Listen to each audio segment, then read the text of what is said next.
Yeah, so we back at it. They got me in the intake unit. And as I'm sitting in the intake unit, the way they do it is at this point, like the first 24 hours or 48, I can't remember, you actually is locked down. You can't come out your cell. So when that's up, they take the tag off your door. You can come on out your cell. You can go out on yard calls, smoke cigarettes. The TV be on, so you can sit out there and watch TV. We always can watch TV from our cell if you can see it. If not, then you just got to hear it or whatever. But you know what I'm saying? I'm out here. I'm moving and grooving. A couple of days go by, and one of the homies from the north side, nigga Pooh from Glenview, he come to jail. Now Pooh in jail, and he goddamn me, he done been in the cell. He done just now got out his motherfucking cell. So you know what I'm saying? He been going through the whatever they call it, the detox and shit. But he just now got out. And he like, man, ain't nobody got no cigarettes. I'm like, man, nah, ain't no cigarettes in the intake unit, bro. He was like, man, I need a cigarette so bad. I'm like, shit, what you got? It was nah, dang, I ain't asked what he got. He was like, man, I need a cigarette. He said, man, I got all this motherfucking weed, nigga. I got all this weed in with me. He said, nigga, I ain't got no motherfucking cigarette. I'm like, nigga, how much weed you got? He said, shit, nigga, I got like a dub sack. I'm like, nigga, you want some cigarettes? You got some weed? Nigga, I got you. He was like, nigga, I'll be bullshitting, bro. I'm like, man, nigga, give me some weed. I said, nigga, I guarantee you, I'm gonna come back, nigga. I'm gonna give you a pack, a whole pack, nigga. Fuck a cigarette or two. So the nigga goddamn me give me about half of the dub. I got about like a dime sack of weed. I'm talking about this much motherfucking weed, nigga. I take 2 pin joints, pin of thinners, and I knock on the motherfucking door. And I'm telling them, because it's Arbery's where I was just at. And I'm like, hey, man, such and such over there. They're like, yeah. I'm like, tell Rob, come to the door. Rob comes to the door. I'm like, hey, cuz, yeah, that's me. Check this out, man. Man, tell them niggas I got 2 joints, man. Give me goddamn me 2 packs of tops for 2 joints. Nigga was like, damn, nigga, just 2 packs of tops. You want to give a nigga two joints? I'm like, shit, nigga, it's the deal right now. I got the deal jumping. Now, what you got to realize is, for a joint, even a pin joint like what I'm finna say, these niggas, you can probably get about 5, 6 packs for one.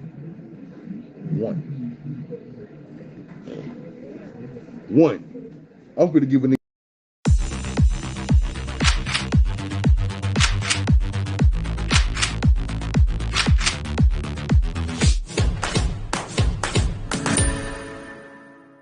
Pack and do him good, and I'm gonna keep the rest of the motherfucking weed. If I need some more, I'll twerk it when I need to. So I went over there, got the pack. They came through. A nigga sticking us like some paper like this. It's like loose tobacco. You fold that paper up, you just get an edge through the crack of that dope. And the nigga gonna pull that motherfucker through there. It's gonna squeeze that tobacco, flatten that shit on out, but that paper gonna come through that dope. You gonna pull it out, boom. Stick it back through there, they gonna send another. Rolling papers and all. Shit. Why not? So I run back down there and I give Pooh a whole thing of goddamn tobacco with 32 papers. And he like, man, what? I'm like, shit, nigga. I say, nigga, you can roll them motherfuckers up. You ain't the only motherfucker that want no cigarette, bro. Nigga, you can charge these niggas they trays or whatever for a cigarette. Right, well, I'm telling you, look, that nigga Pooh turned around. I'm telling nigga, you ain't even gotta give a nigga no motherfucking nigga roll it. Go get some shit stick paper, bro. You ain't gotta give a nigga no rolling paper. You can put yourself. I wasn't tripping because I had my own. So then they moved another new nigga in the out the lockdown and put him in the cell with me. Now at the time, dude seeing the way I'm moving and grooving, dealing with Pooh. So he see Like, damn, nigga, I just came in the cell with you. They let us out the cell. By the time we get that locked down, nigga, your ass got cigarettes, got weed. Nigga, you ain't had none of that shit at first. I said, nigga, you just gotta know how to hustle. You gotta know how to get that shit. So, I'm smoking with this nigga, giving him cigarettes, letting this nigga smoke weed. He and this bitch high as hell. This nigga looked at me and said, man, I'm so glad they put me in a cell with a nigga like you, bro. Nigga, you so motherfucking cool, bro. I promise you, I said, I'm cool. Nigga ain't cool. I'm fucking you tonight. And dude like, man. I said, bro, I'm just playing, bro. I'm just playing, bro. I said, man, I ain't take it like that, bro. That shit was funny as hell, though. That nigga face off, that nigga damn jumped out his skin. But, anyway, nah, I wasn't on no shit like that. We was out just kicking. So we sat up in that motherfucking cell, man, smoking and just telling stories and kicking it, man. It's like, that's one thing a nigga used to do in the jump. Is sit around and just chop it up, man. Kicking, you know what I'm saying? Get to know the nigga. You build a bond with nigga in jail, man. And you might not fuck with that nigga once you hit the street. But you might kill a nigga about that nigga in the junk. That's your nigga. That's my nigga, bro. You ain't fuck with him. You ain't steal from him. You ain't about to do him nothing bad. None of that, bro. Because the game fucked up. And then you see that same nigga 10 years after you got the junk, be like, and keep it moving. Ain't no love lost. It's just you understand it. Say, my nigga, I still love you, but I'm on some different shit. And I'm hoping you on some different shit.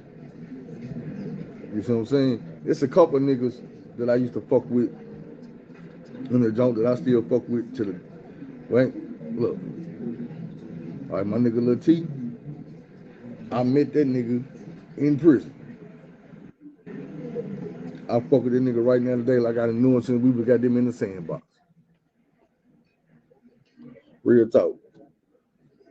That's a real nigga. I got a lot of love for him. Anthony Hill from the North Little Rock.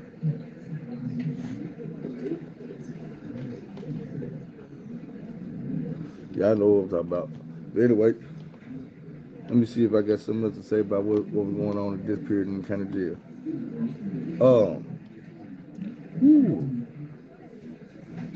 Might well get to it. So this when the record come, I end up going to the hole. I got squares with me. I got my lighter. I got goddamn me. No, I didn't have a lighter. I didn't have a lighter. I got squares and I got this gas with me. So I ended up going to the hole. So when you're in the hole, it's basically just like this. You in that barracks. They got bars and they got doors instead of the bars. You behind, they got the little flap on that bitch so you can get your food. When you're in the hole, you ain't coming out that bitch. This county jail though. So it's like not on some dark ass chair where you can't see nothing. You can look out your door and see everybody else cell that's on their side, upstairs and downstairs, and they can look over here on this side. You go to the back, you got a day room like a sub room with rooms back there, same way. But they got showers back there and they got a table and the phones and shit back there. Other than that, you got to have that roller phone. They roll from cell to cell. So I'm going in this bitch, and like I said, once again, I'm the nigga who be on the cleanup. Only thing in the hole is one nigga that's gonna be on cleanup. Now, the way I was working it was a nigga named Poole that was up there. Deputy Poole. Deputy Poole had just came down there from Fort Smith.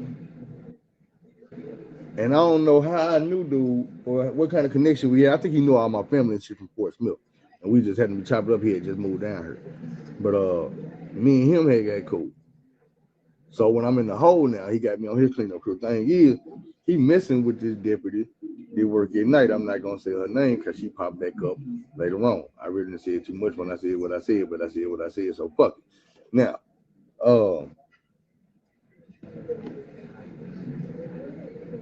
Poole used to have me on cleanup crew all the time. So I'm running around, I'm passing shit, and I'm just running around, chopping up with niggas. This is how I pass my day. A nigga need a light, I take him a light. Nigga trying to get this, I do this. And it's like, you get time, everybody get like an hour out their day, out their room, or they supposed to. So you got different day rooms. So the guard is steady constantly pulling him out of his cell and putting him in the day room. Hurt, you get in his day room, I'm gonna lock you in there. You upstairs in this day room, I'm gonna lock you in there. Around this corner, it's another day room, lock you in there. Upstairs, day room, lock you in there. There's 4 people. Then you got the outside. Some people don't want to go in the day room. They be fighting for the outside. So they be like, man, I'm gonna hold off till I can get outside. So they go outside. So there's 5 people. Boom, them 5 come in. So that's the only time I'm locked up is while they're doing the rotation. I'm gonna tell you, man, like one of the, it's gonna be nasty. One of the nastiest things I seen, bro, while I was locked up, not even just in county jail or penitentiary, man, just locked up, period. Man, it was a dude from the north side named Patrick Wrong, bro. I went to school with Patrick Wrong in Rose City. I remember this shit, bro. Listen. So,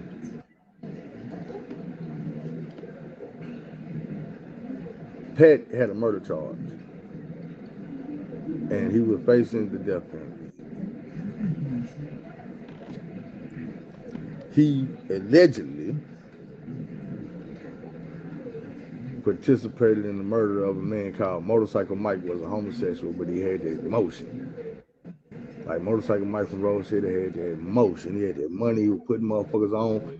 And even though he was gay, it didn't matter because, like I say, he was putting motherfuckers on. He was helping motherfuckers get their bread. That's all it really was about. Either way it go. Some people broke a Motorcycle Mike's house and robbed him. And they strangled him.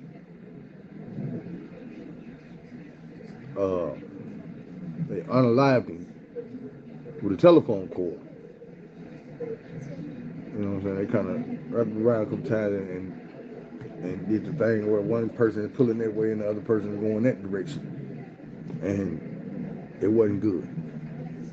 So these people was facing murder, and they were facing the worst you can get.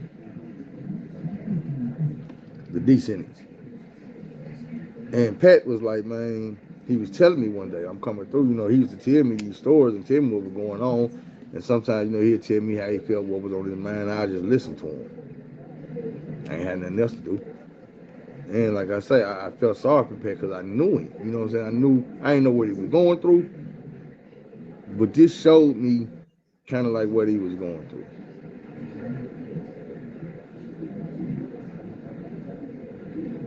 They wasn't giving him a tray.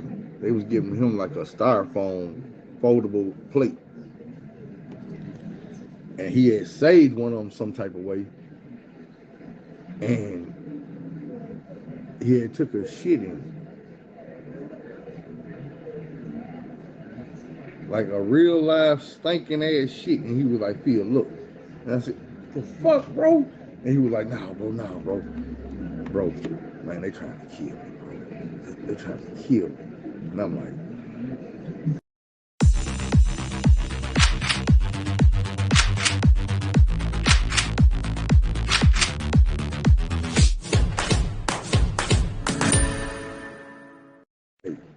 he say, bro, clean up, walk around and clean up. But then when you come back over here and get to my cell, I'm gonna give you this signal.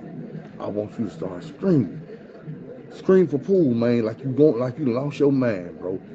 He said, when you start screaming, give me that look when you see him coming, bro. And I'm gonna rub this shit all around my mouth, bro. And I'm gonna be hovering over the toilet like I'm eating. And I want you to tell him I'm in here eating shit.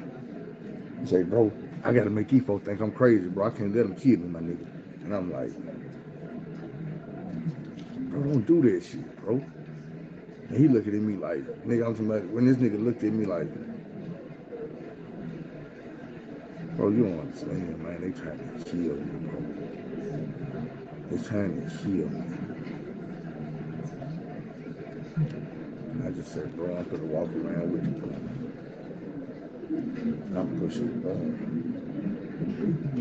I'm like, man, I really don't even want to walk back over to by that nigga's cell. I'm like debating, like, I don't want to walk back over there. But I'm thinking, like, all I hear in this nigga head is, man, they trying to kill me, bro. They trying to kill me. Man, I slid over there by the nigga's cell with the push going. I looked at him, the nigga was like, do it. I'm like, pull This nigga around here ain't shit, bro. This nigga lost his motherfucking mind. I hear them keys. Clank, clank, clank, clank, clank, clank, clank, clank, clank. I said, they coming, bro. The nigga reached down off in the thing. He dumped the shit off in the thing, but he had a handful. Rubbed it on his face. He rubbed it on his face. And when I got there, I stepped back and Pooh trying to look in the window. That nigga sitting like, I said, man, you can smell this shit coming out the door. I done threw up. I'm backing up. Pooh sitting there grabbing this motherfucker face. He done threw up all over the door. He's sitting looking, he threw up all over the door. This nigga patting her with shit all over his face. He throwing up. Man, when I tell you about the next 5 people that came in there to assist, all officers, threw up. This shit all over the place. I'm talking about, man, you would have think we all there had some type of bad food or something that the smell. I'm talking about, look, it was niggas in the cells around dude throwing up. That shit was that motherfucking foul, man. And I ain't talking about the concoction that you keep and you got mixed it with the piss. I'm talking about this was just fresh shit. This nigga had shitted that day. Man, this was the foulest smelling shit I had smelled up to this point in my life. But I understood they were trying to kill it. And I don't know, you know what I'm saying, after I got out the hole, I never seen Pat again. So I don't know, you know what I'm saying, if he got an L, I don't know if he got a D, I don't know if he got some numbers.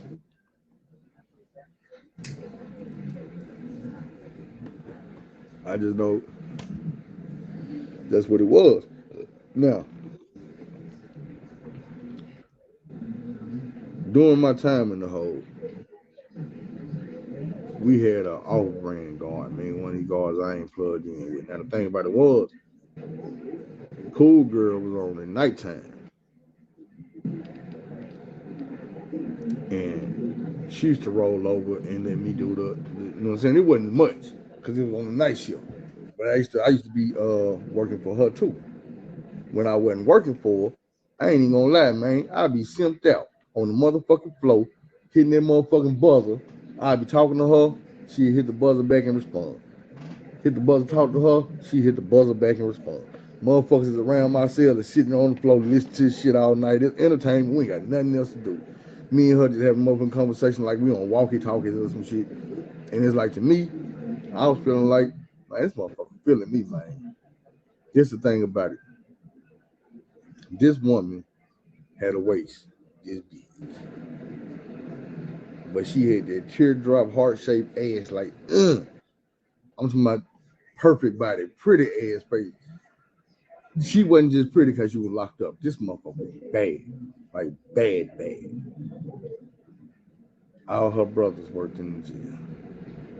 Most of them was some big motherfuckers. One of them I was real cool with. They just have to be the small one. The 2 big ones I was cool with. I ain't really know them niggas like that. But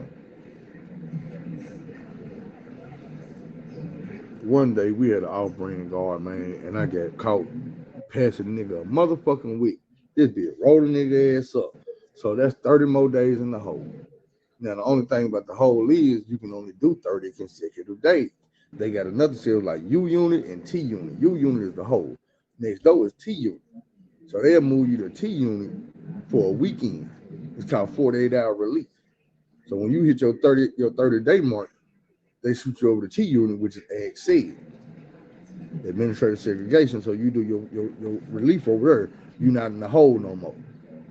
And what they tell you is, okay, now you can get commissary. You can goddamn make phone calls every day. AXC got a TV over here. You still ain't getting no more free time after you got the cell. You just got a TV. If commissary fall on your day, you can get it. If it don't, you out of there. So I ended up going to AXC. Now it was a dude that had did something to this female guard. This over here I'd be talking to at night. And the 2 days that I'm over there, I'm witnessing her brothers come through there and beat the shit out this nigga. They got him on suicide watch. So he ain't wearing nothing but the gown. You don't get no blanket or no sheet. You got a mat. And when I say they come in here every day and beat this nigga ass, he ain't got no sheet, no mat, no nothing. They get the air on, it's cold as hell. Dude is sleeping inside. He done gutted his mat. And he sleep inside the shell like a sleeping bag trying to warm up. Now, I witnessed to his ass because dude sailing like not directly across the line, but over to the side. So you can see what's going on. You just can't see everything that's going on. But after I got out the hole, dude died back there because he never come from back there. He wasn't in the hole, he was on acid. Like suicide watch. Everybody put on acid by yourself. So dude ended up dying back there. 9 nerves, they wasn't feeding dude, whooping his ass. But I tell you, sister. Other guards was in cahoots. It wasn't the first time. This shit happened before. I remember when they broke, when motherfucker broke Miss Ingram arm. That nigga paid for it dearly, severely, several times. Like, shit, be for real. So, I ended up getting out the hole. And when I get out the hole, I go to a different unit. I ain't never been in this unit before. I was in our unit. When I switched over to, whatchamacallit, while all the shit was happening with Pooh, I think that was S unit. I went to Q unit, which was now U unit, which was the hole. T unit, which was XC. When they let me out, they put me in P unit. I went to P unit. Just gonna be a whole nother story. It's gonna turn up. It's gonna get violent. It's gonna get gang bangers. So, y'all hold on. We're gonna do another video after this. Man, I hope y'all learning from this shit, man, because this shit bring back a whole bunch of memories, man. A whole lot of shit, you know what I'm saying? I'll be trying my best to leave in the past. But at the same time, with the way the world going now, man, it's like young motherfuckers ain't got no guidance. Nobody letting them know. It's like older motherfuckers seem like they scared or something, like to tell these motherfuckers, say, bro, y'all fucking up. Nigga, we was fucking up. You know what I'm saying? You can't tell them they fucking over there and try to skip over the bullshit you did. That's why I'm telling these stories, nigga, to let y'all know I did a lot of bullshit, bro.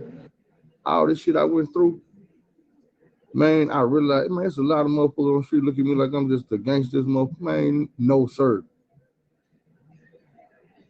Bro, this shit started out, bro, because I had problems at home, my nigga, because I was being beat up by my goddamn stepdaddy. You know what I'm saying? They had a regular fucked up life like everybody else. But shit, I'm going to lay it all out there. Because I don't know what other nigga, young.